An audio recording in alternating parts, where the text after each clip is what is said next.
Alright guys, oh my god, I'm giving Mamma Mia today. What the heck? In today's video, it's getting serious. I wanted to go through the series that I'm in the middle of. The series that I need to finish before 2024 ends. There's a lot. I made a list of some of them. It goes on and on. So I'm gonna have to, I think, like separate them and part it all because nobody got time to be going through. You're not gonna watch it if I go through it all in one video. It's gonna be like an hour-long video if I go through all of them. So let's break this one down. In today's video, we are going to be approaching the Mafia romances. These are some of them, not all of them. As you know, I am an avid Mafia romance reader, one of my favorite genres to read. So I thought I could chat to you guys about some of the Mafia romance books that I want to get through this year. Let's just get into the video. Let's not waste any more time, okay? I'm saying, what kind of deal is today? First and foremost, I didn't even know this was a series. I'm shocked and I'm surprised, happily, like pleasantly surprised. This is the Brutal Hearts series. I read the first one. The second book that I need to get through, oh my god, there's only one more book. I could start this tonight. What am I waiting for? I could totally start this tonight. So this one is called The Brutal Conquest. Oh guys, when I tell you this book, Brutal Intentions, the first book,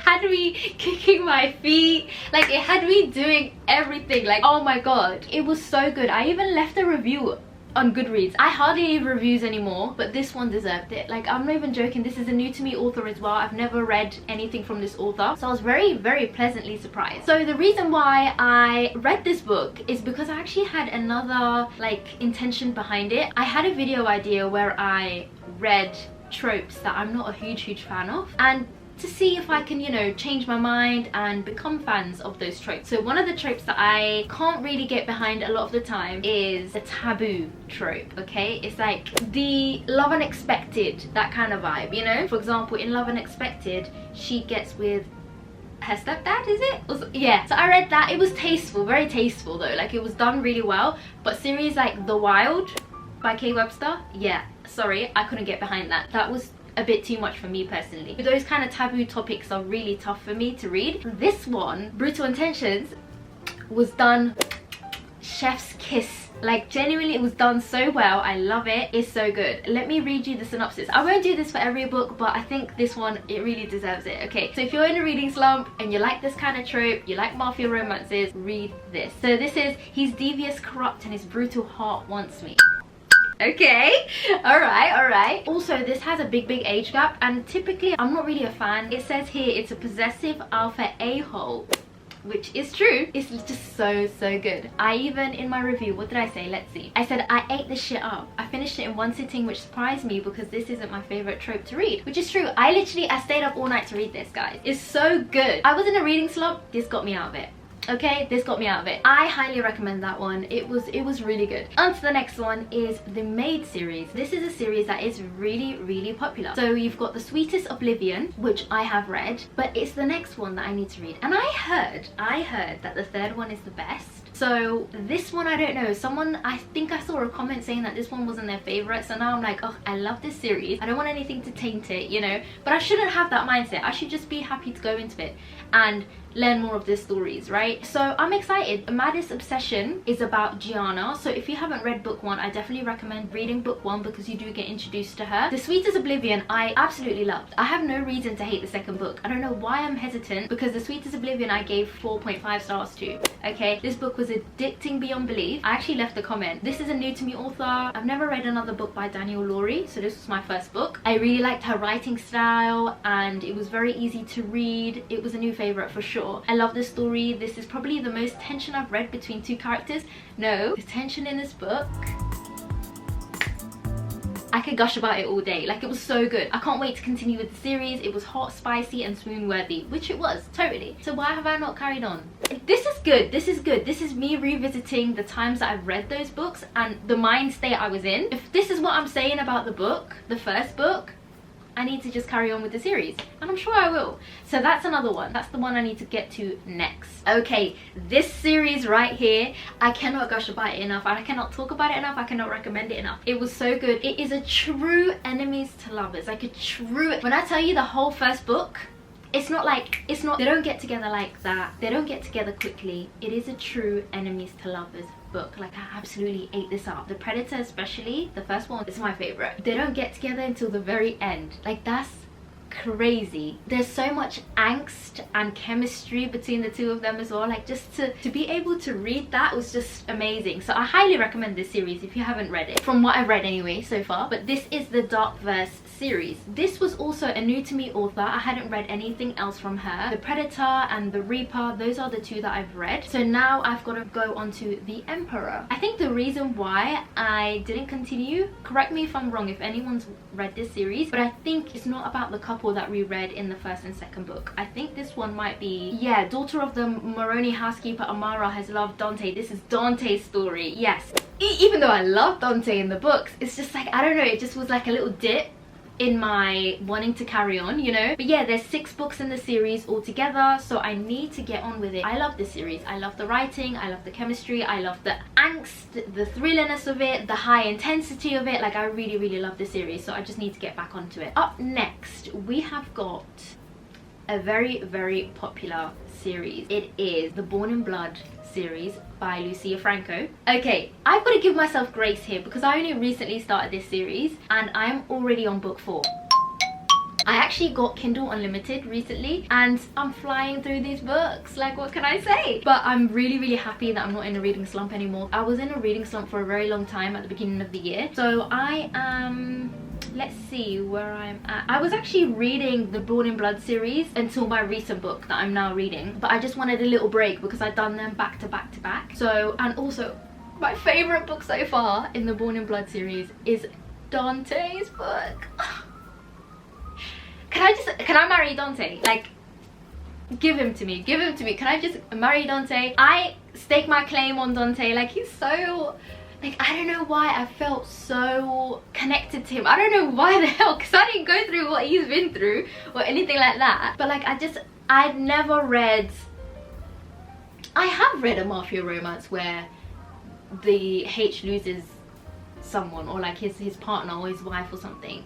I have read that, but I don't know, there was just so much vulnerability in him where I was like, oh, there was a good balance of vulnerability and being stern and like being a mafia boss, right? Like, there was a good balance. I felt like he wasn't like a wet wipe. He was, you know, he was still tough, had that hard exterior, but he was very like dealing with grief and like real bullshit, you know. It's just, it just made me so happy. And he treated the girl nice, he treated the girl right, okay? But anyway, he's my favorite, I think, so far. Luca, bye. The door is shut, the door is closed. The first book, the door is closed. I'm sorry, he's probably one of my least favorite mafia men. Like, I do not like him. Even in the 3rd book, Bound by Hatred, I did not. Luca's still gonna be in it because his wife, Luca's wife's sister, is what this book is about, and Luca's brother.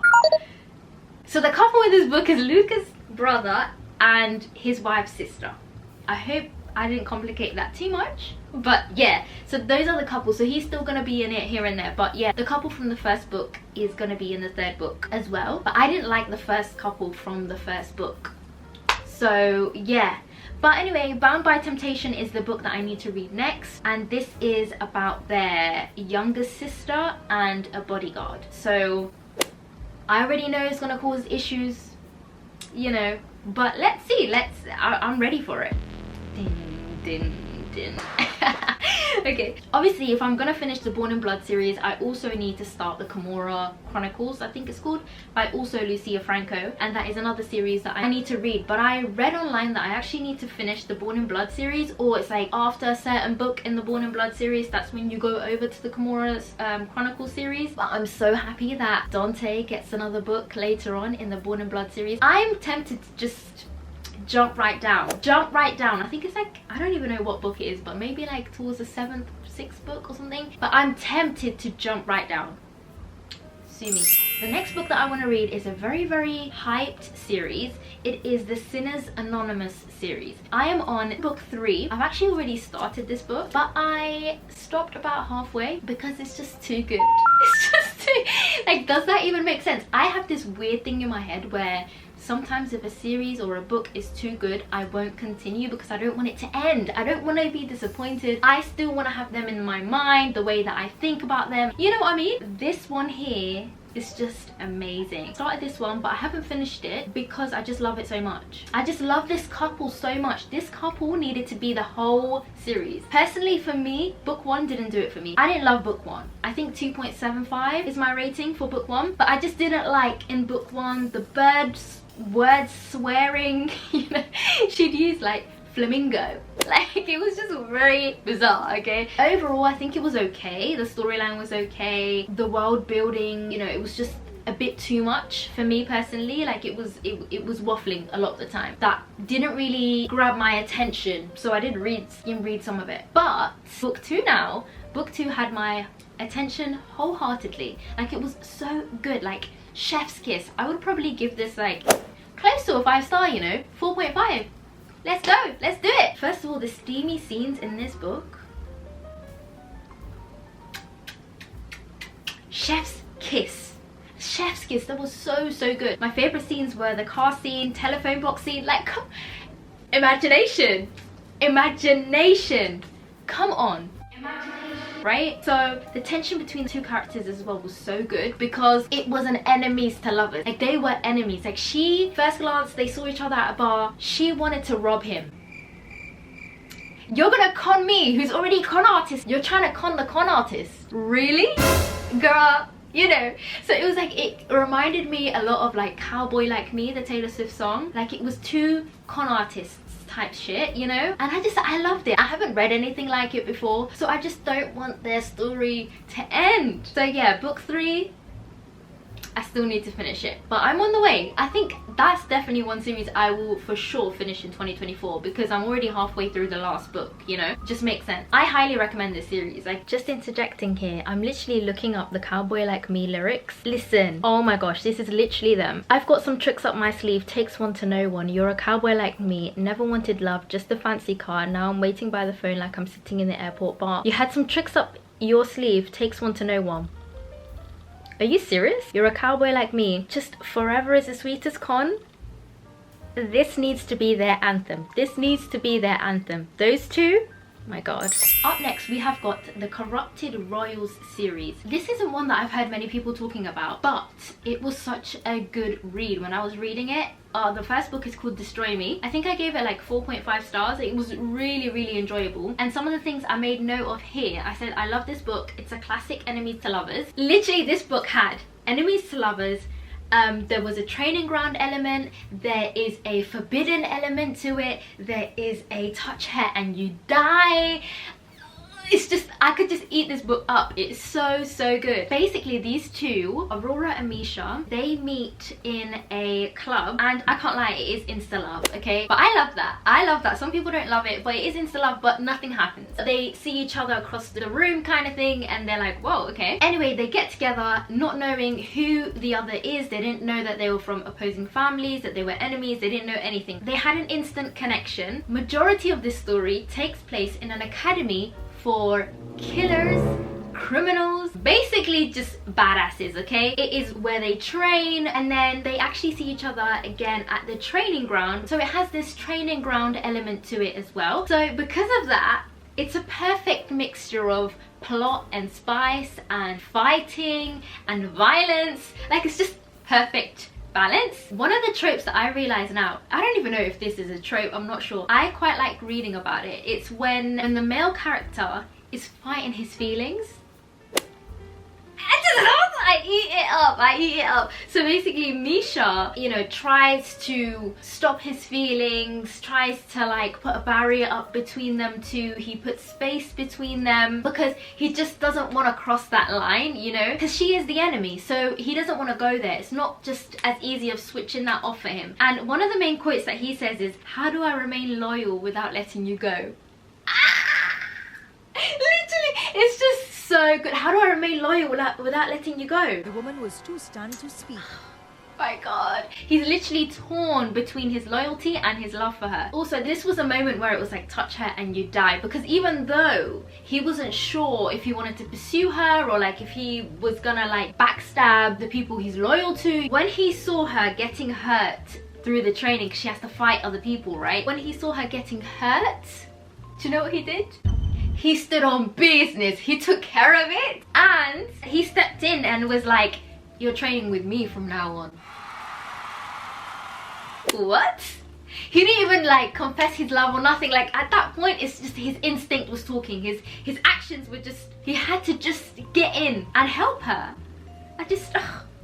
So now he's helping. And then also like another thing that was really endearing was he helped her to overcome her fears, and he was just there for her, you know. And when he did stop pushing her away, he really blossomed, you know. It was really nice to read about because he was all in kind of thing. He was all in trying to make her his, basically. I really love Destroy Me, so I think I will love the next book as well. Book 2 is called Control Me. I do think this is another couple. It's not going to be Misha and Aurora. So yeah, I'm intrigued to find out where the story goes. There are, how many books are there in this series? There are 5 books to read through. So yeah, I hope you guys enjoyed this little series that I have going on my channel right now. It's an exciting time. I love doing these book videos. I see you book girlies. You book girlies did not come to play. My last book video was shown so much love by you guys. I really appreciate it. If you want to see these types of videos, if I should make more book videos, let me know that you appreciate them by giving this video a thumbs up and subscribing to my channel as well. I'll make sure to do more book videos. I love books. I'm a book girly. I love the book community as well, and I just feel like I need to just open myself up and share more of my reads. I've got a lot more that I could recommend. The possibilities are endless. I can even do a dark romance of series I need to finish because there's a lot, and I can do a fluffy romance. I can do a tearjerker romances. Like, I'm a romance girly through and through. Fantasy romances that I want to read, like, come on. And I can even like vlog when I read A Court of Thorns and Roses for the first time. So you guys let me know what you want to see, and if you have any book recommendations, please let me know. I'm always live in the comments, so if you want to put something down, I will happily respond. So yeah, I'll end this video here. I hope you had a great time. Thanks for watching. Bye bye.